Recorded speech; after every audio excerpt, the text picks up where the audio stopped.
सोचिए, अगर आज से हजारों साल पहले कोई इंसान भविष्य देख पाता, तो क्या वो यकीन करता कि इस जमीन पर एक ऐसा देश बनेगा जहां सैकड़ों भाषाएं होंगी, अलग अलग धर्म होंगे और फिर भी एक नाम होगा, भारत। लेकिन भारत कोई एक दिन में बना हुआ देश नहीं है।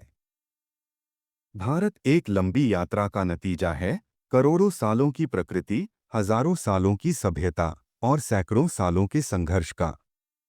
आज हम उसी पूरी यात्रा को एक ही कहानी में समझेंगे, भारत का जन्म कैसे हुआ। आज से लगभग 20 करोड़ साल पहले धरती पर एक विशाल महाद्वीप था, पैंजिया।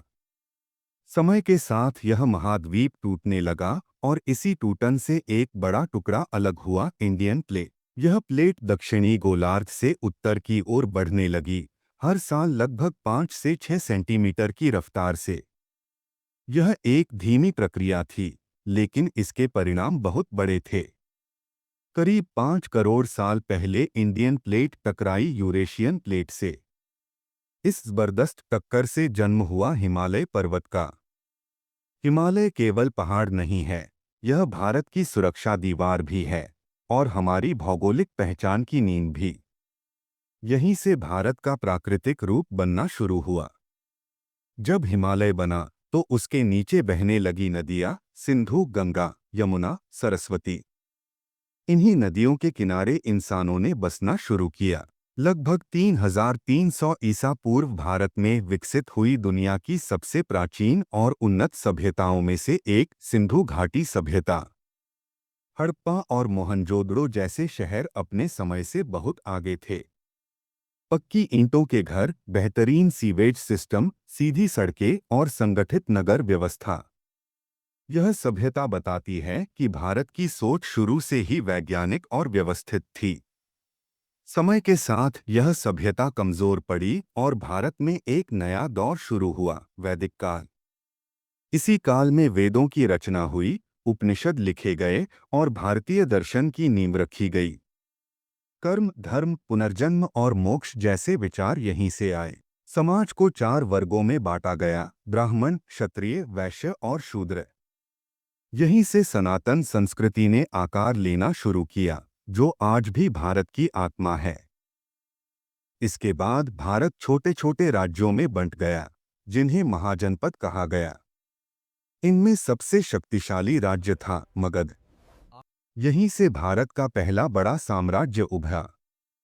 चंद्रगुप्त मौर्य ने चाणक्य की मदद से एक विशाल साम्राज्य खड़ा किया, जो लगभग पूरे भारतीय उपमहाद्वीप तक फैला था।